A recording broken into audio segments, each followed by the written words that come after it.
All right, so we're going to go through, we're going to set up 3 scenarios that we're going to deal with. One is going to be about before prom, pre-prom, one is going to be about after prom parties, and one's about graduation parties. Now I know that, we have some people going to junior prom, but all the stuff and the risk-taking behaviors we're talking about, they play across the board, 11th and 12th grade. So here's the first scenario. You're at the dinner table, it's 2 weeks before prom, which I think junior prom is in 2 weeks. And you haven't really spoken to your child yet. Is it too late? How should you bring up the subject? What you should be talking about? Should you talk about alcohol, weed, pills, unprotected sex? If so, how should you approach these issues? Zero tolerance, or leave it up to them? Well, the whole idea about when you should have the talk, you should have the talk as soon as you possibly can. If you have the junior prom coming up in 2 weeks, and I know you're sitting here with your sons or daughters, so you can continue this conversation later, maybe this weekend over dinner. So you want to do it at least a couple weeks before the prom. Now what you want to do is you want to be direct. As a parent, you want to tell them how you feel, what you expect from them during that time. And then not only are you going to tell them what you expect, you're going to tell them what are the consequences if they violate the rules that you put down. And you have to stick to them. You can't be their friend, you have to be their parent when it comes to this. You also go over, I know the school has a bunch of rules dealing with proms that you should be aware of, and you should go over them with them, and you should go over the consequences, because I know some of them can be pretty bad if you get caught, with alcohol or any type of drugs. The other thing you should let your son or daughter know is that their behavior is not just a reflection on them, it's a reflection on your whole family.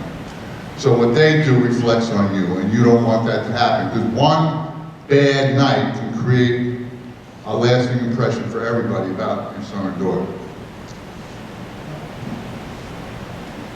All right, it's not working.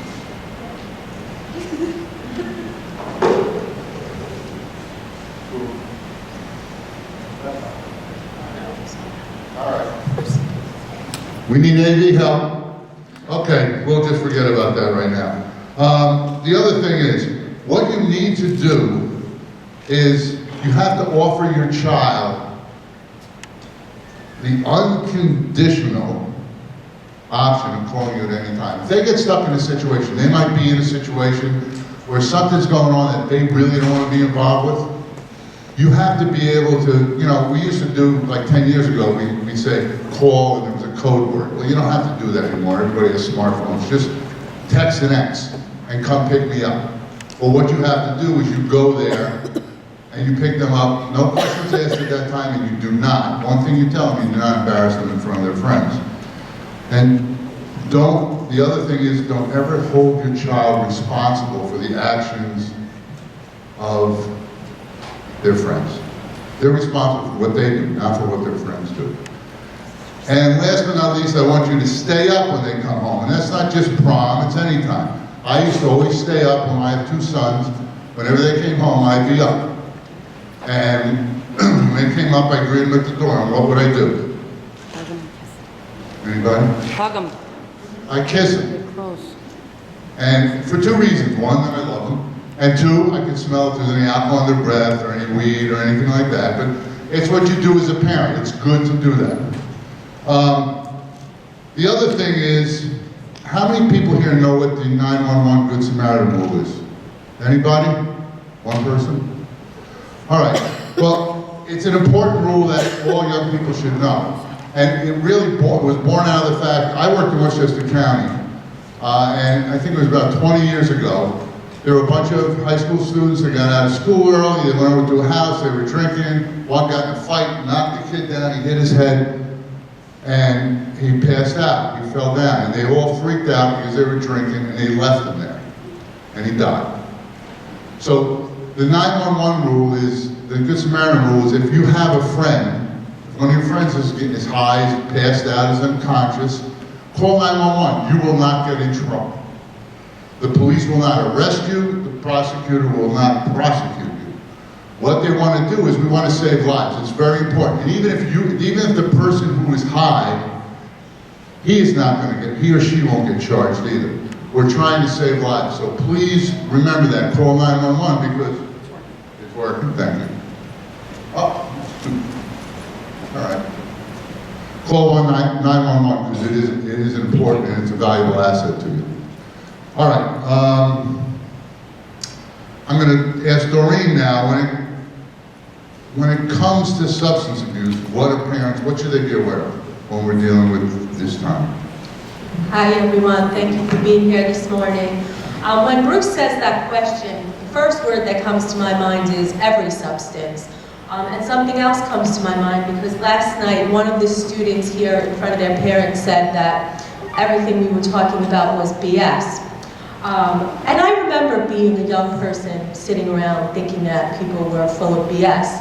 And that was usually because I didn't really want to hear what they were saying because it was the truth and I didn't want to look at my own behavior. So I don't take offense to that. But I can tell you what I know isn't BS. What I know isn't BS that I've gone to a funeral in every single town in this county for somebody under 25 years old in the past 20 years that I work here.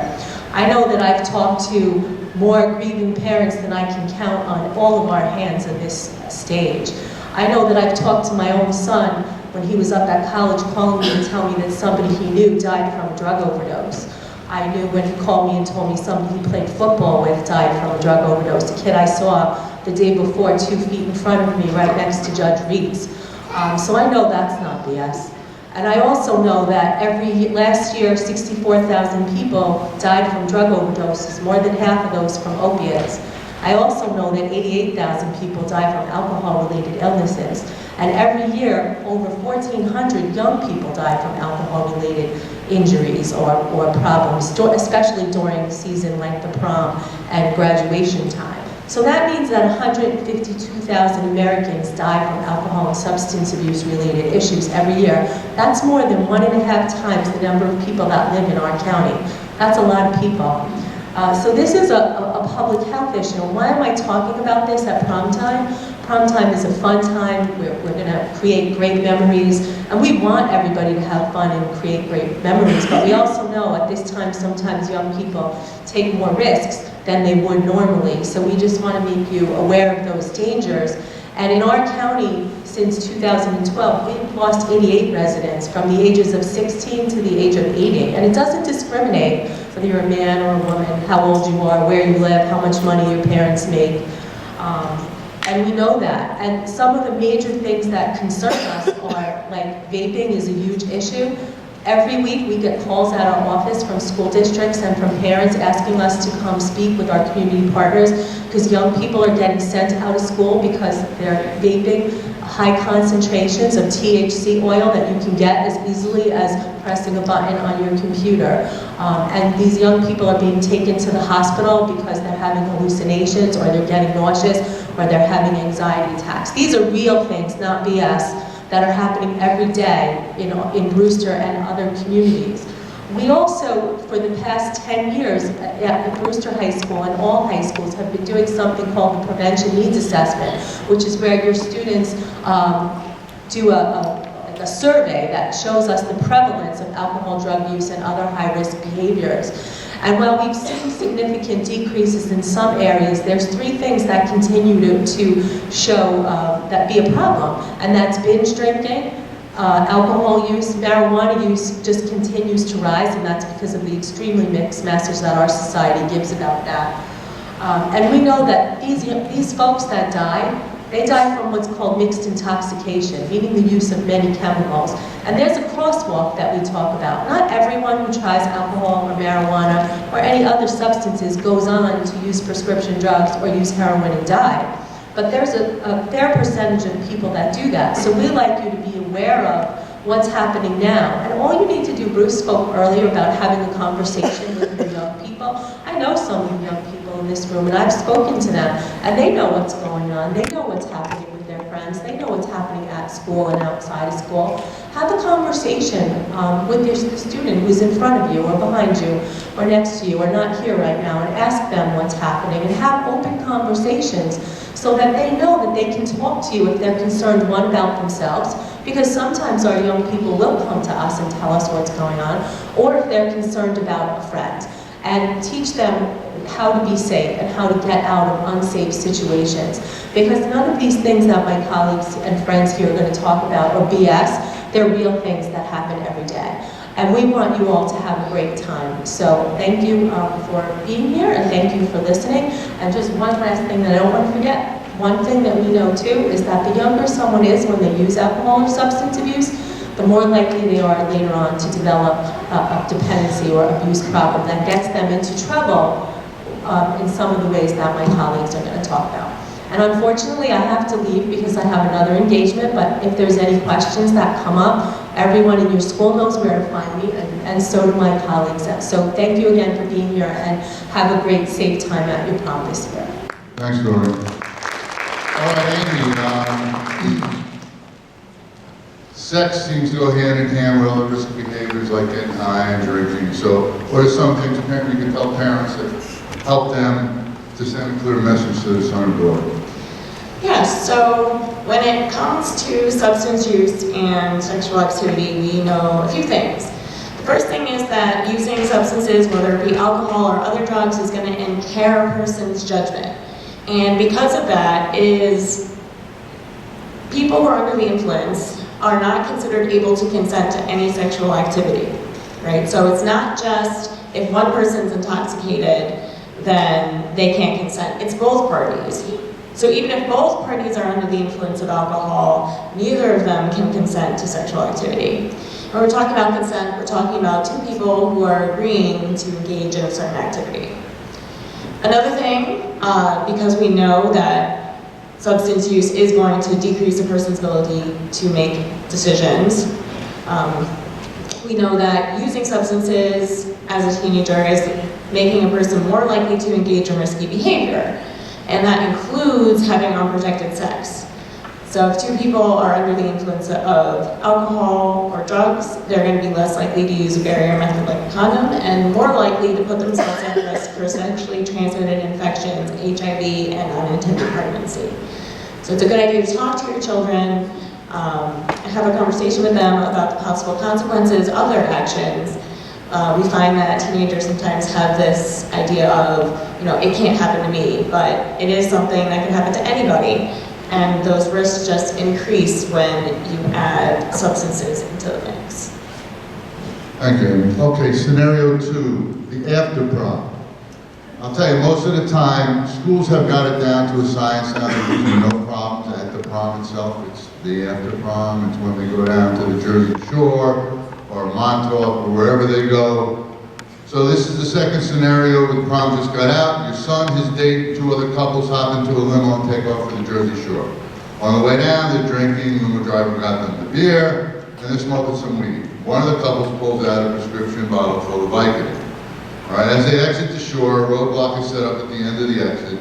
Everyone tries to hide the drugs. Where? By shoving them underneath the seats.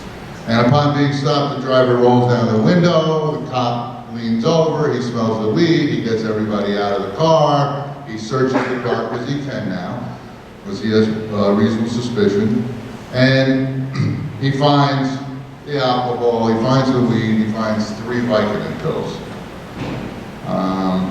Brianne, what kind of criminal liability are we looking at, and for who? Good morning, everybody. In terms of criminal liability, everyone in that vehicle can be held criminally liable for the contents that were found within it.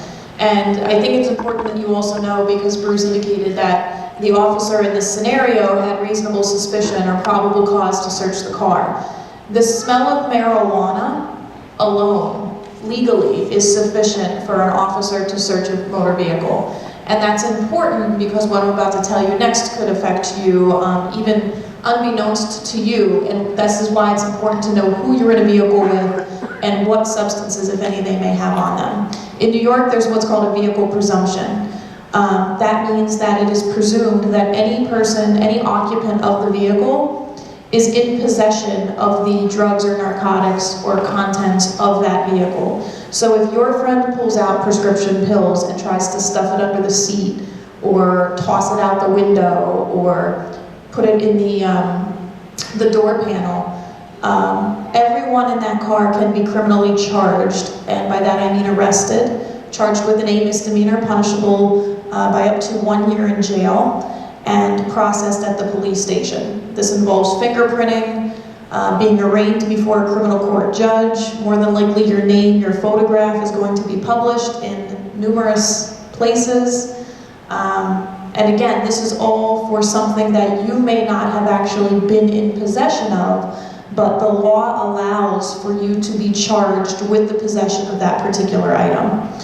Also, the limo driver will be charged with providing alcohol to minors. This is something to keep in mind if you're not a limo driver, but if you are going to be providing transportation to people on prom night and to minors on prom night, that you also can be held responsible for not only the drugs under the vehicle presumption, but also a separate offense of furnishing alcohol to minors. Okay, thanks, Mary. All right, so let's say the roadblock doesn't happen, okay? And a group arrives at a room in a beachfront motel. A number of classmates are there. They continue to party for the next several hours. You know, drinking, smoking some weed. They finally get to the room and the two begin to make out. The girl pushes the guy onto the bed, and the kissing continues. At this point, the guy starts to pull down her shorts. She pushes him away and says no, but he continues. Amy, talk about the situation. So what's happening here is what we would consider sexual assault.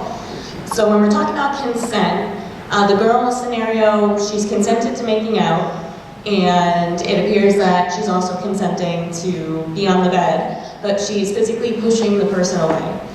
Part of consent is not only verbal consent, so whether or not someone's saying yes, but also their physical actions.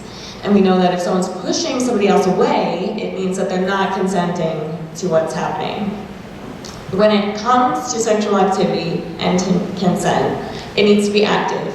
So it means that consent needs to happen at every escalation of intimacy. So before somebody goes from making out with somebody to being on a bed, they should ask. They should ask if it's okay. Before that escalates to having their clothes removed, there needs to be a conversation had about whether or not that's okay. Consent can also be revoked at any time.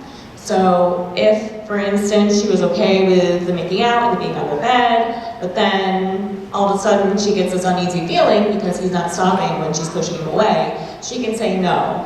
And that's when the action has to stop. Otherwise, again, we're talking about sexual assault. I want to reiterate here that both people are under the influence of drugs or alcohol, drugs and alcohol in this case, and so legally neither of them have the ability to consent to what they're doing. And if something does go wrong, and he does continue, then he will be held responsible for his actions because she was not able to consent and she did not consent. I was just going to also point out that intoxication is also not a defense. So while intoxication prevents you from actively consenting to this type of activity, if one party chooses to pursue charges criminally against the other person can't say, well, you know, I was drunk too, or I was high too. So intoxication is not a defense. You will be charged with these offenses. The last thing I was going to bring up, it's a little bit off topic from this particular situation, but sexting. It's something that teenagers are doing, right? So sometimes sexting is just going to be words and phrases, but sometimes it's also going to be pictures and or video. If somebody is under the age of 17 and they're sending photos of themselves, or they're sharing photos of somebody else in which the person is naked or doing something sexual, that's going to be considered child pornography, distribution of child pornography, and that is clearly not legal. So it's important to talk to your kids about this. It is happening. So. Thanks. You want to say something? Ladies and gentlemen, good morning. I want to thank you very much. You guys are amazing. I know you're tired. I know you have a lot on your mind. And I want to thank the school for allowing us to be here. This is important to have this conversation. We're not telling you how to parent. We're not telling you anything at all other than giving you information to think about and talk to your kids about. The students, we don't want you to die and have any problems and have lifelong consequences. But I'm dealing with cases right now in court about this texting or sexting that you talk about, and the students are so oblivious as to what could happen and the consequences, and the parents were equally clueless as to what was going on and what their kids are up to. And these are major crimes that students right in our community that you all know or come in contact with are facing right now as we speak. And what we talk about, and I certainly talk about today on these meetings, is what's happening here in Putnam County. And we're just trying to help you out to get that dialogue going. And that's all I wanted to say something. Thank you very much for that. Okay, the last scenario we're going to deal with is graduation parties, which is a problem, especially in the suburbs, because everybody gets in their car and they drive from party to party, and we get intoxication, we get people high. And one of the things I always, when I speak to young people a lot, they say, it's okay, I can smoke weed and drive because I drive slow. That is not the right answer, because the majority, 60% of all the vehicular crimes, crashes that occur, somebody's getting high. So it screws up your ability to, your reflexes, your senses. But we're going to deal with this situation. Here's the situation. Your daughter's graduating from high school in 2 weeks, and she wants you to throw a party. She asks if she can have beer, because if she doesn't, none of her friends are going to come. So you talk it over with your spouse, and you guys agree, yeah, we'll do it, but we'll take all their car keys. Let me tell you something, that never works, if that's what you plan on doing, because they always find a way of taking the second set, or getting them that you put in a bowl in the kitchen. The night of the party, 20 of your daughter's friends arrive, you take the keys, not wanting to cramp your daughter's style, you stay inside. That's another wrong thing. As a friend of your daughter's had an extra set of keys, and after drinking a lot of beer, left with his girlfriend and 2 others. As they approached an intersection, the guy failed to stop, blew through the intersection, T-boned a van that had a family with 3 kids in it. The father and 2 children were killed on impact, the others were injured. None of the people in his car were hurt. Now, this is a true case. This is a case I dealt with as a prosecutor. This did happen. And again, we were just having a few beers.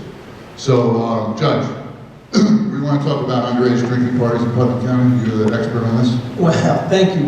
Ladies and gentlemen, how many people heard about the laws that, these parties that you have at home? We talked about it. Let's have some kids over. Let's have a few parties. We'll serve beer, and we'll keep an eye on them. We all have been through that. I know when I was growing up, that happened all the time. And does anybody know about those laws passed in New York and here in Putnam County specifically for those parties? That if you're serving to 3 more minors alcohol, it's now a crime. Punch them up to 1 year in jail, a misdemeanor, a permanent record, and $3,000 in fines, and any cost of emergency services that are associated with that. If there's a helicopter flight to the hospital because somebody has to be brought there quickly, any cost of that, the police officer's salaries. If somebody's injured in response, those medical bills are going to be the homeowner's responsibility. If you host a party, now several years ago these laws did not exist. In Putnam County, there were so many problems. Kids were dying, accidents were happening after these parties, that people got together and had these laws enacted. And I have to tell you, since then, and I think more importantly, since the school has gotten together with the community members and we've gotten the dialogue going, because of your involvement and your help and the conversation you have, the students as well with the parents, we're not having the deaths or the injuries that took place all the time here in Putnam County. And that's because of the work we're doing together. And I thank you for this opportunity. Have the conversation. Do not think it's okay to have people over. Number one, if it happens, you're stuck with that for the rest of your life. You've got to live with that. And then think about this, Mom, Dad, and to the sons and daughters. Can you imagine my activity when I was a kid could have taken care of my parents' savings, their house could have been taken, their pensions, and the cases I deal with are right here in Putnam County. It's happening all the time to parents that have no clue what's going on. And one particular situation takes place and you can't reverse that. You've got to deal with it going forward.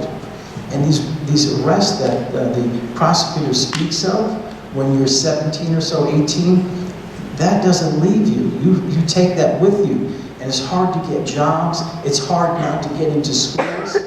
So what we're saying is, hey, have a good time, enjoy, but be safe and have a great future. And this is what we're just trying to help get the dialogue going to make sure we understand that. And if we can help out in any way, we're going to be here to answer questions and certainly take your constructive criticism. And please just get involved, do what you can. And I want to thank you very much.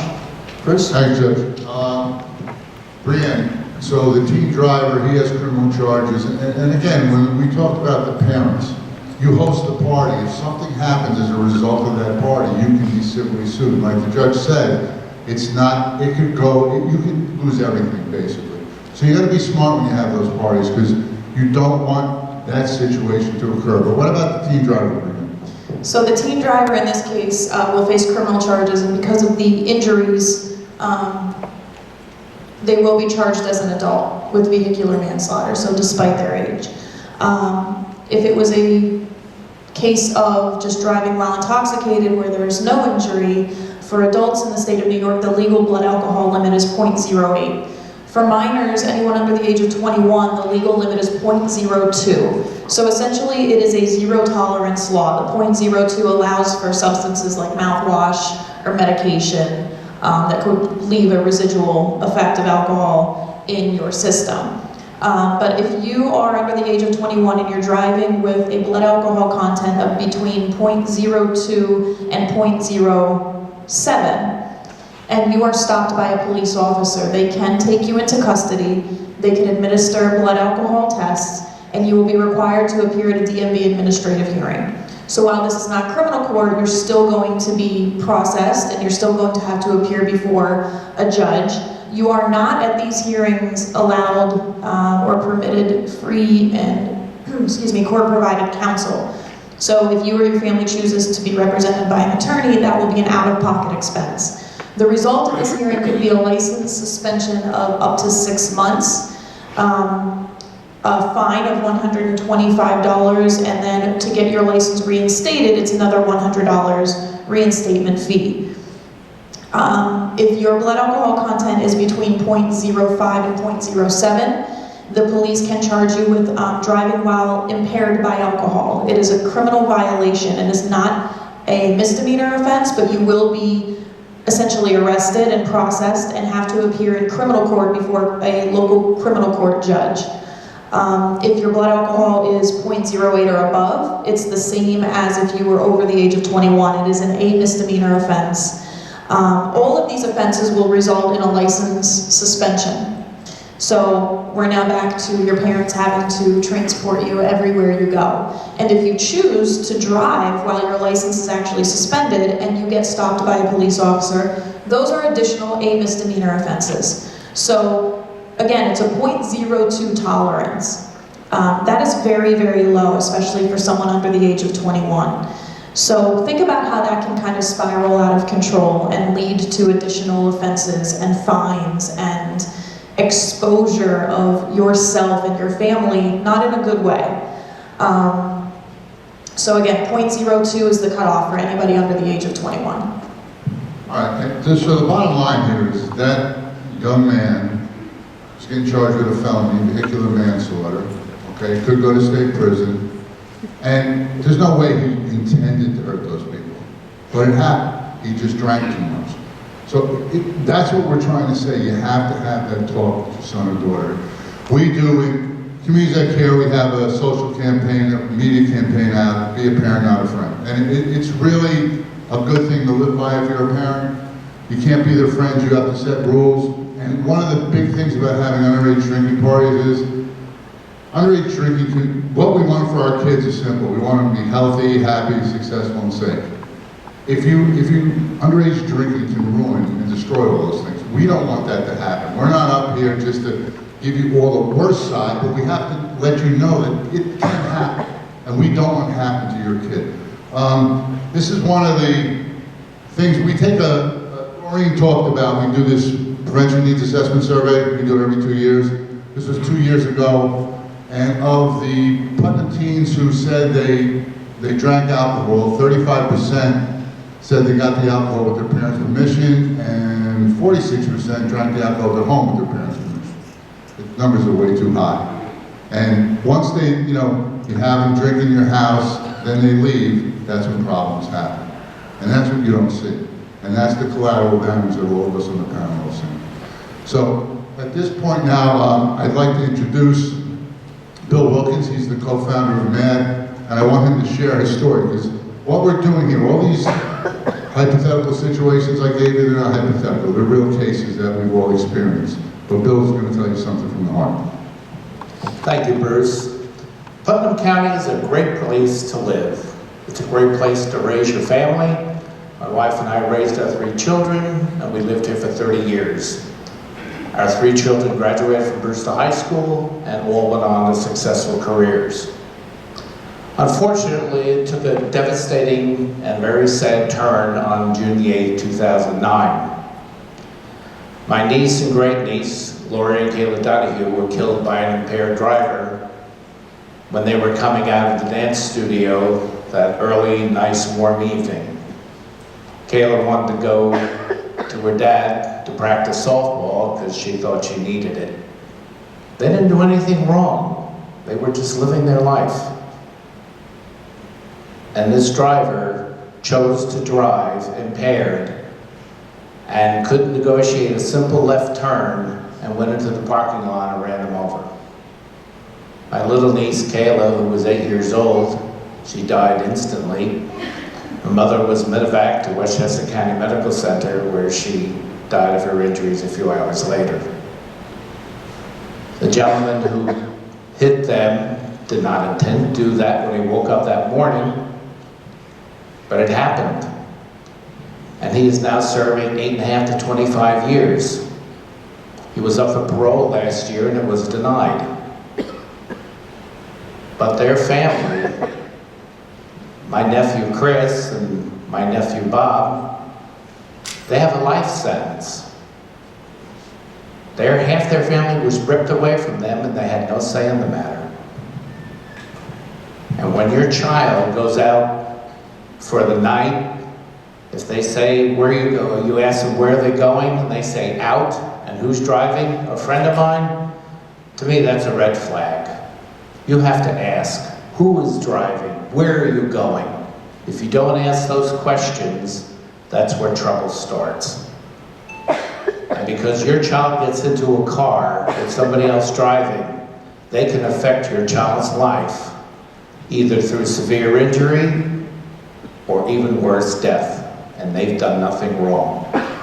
Likewise, when your child is the driver, they have to realize they have a responsibility, and that's to get their passengers wherever they're going safely. And there are all sorts of legal issues, as Brianne has gotten into, but when you severely injure someone or kill someone, you can't take it back. It stays with you for the rest of your life. And you could be doing that to a stranger, or even worse, your best friend is sitting in the passenger seat, or a family member. And once it happens, there's nothing you can do. And it's important for both parents to be on the same page. If you're divided, it's not going to go well, because the child will see that and play one against the other.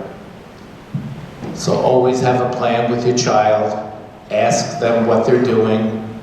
Most of the time I stayed up till my kids came home, and that sent a message that A, I care, and B, I want to know what's going on and when you come home. And this is what we all want. We want a safe environment for the prom. We want our kids to graduate and go on to have a life. But it's not going to happen if we don't oversee what they're doing. And as Judge Reeds has often told me, you know what happens after midnight? Nothing good. So please, heed our advice, because we just want our kids to be safe. Thank you. Thanks a lot, Bill. Just to end on this, is that when Bill was talking about know who your sons and daughters are getting in the car with. When we did that professional prevention needs assessment survey, 40% of students answered that they had gotten in the car with someone that was drinking. So that really is too high. So have that talk. But I want to thank you all for coming. If anybody has any questions, we'll hang around for a few minutes. But thanks again, let's give the panel a round of applause. Thank you.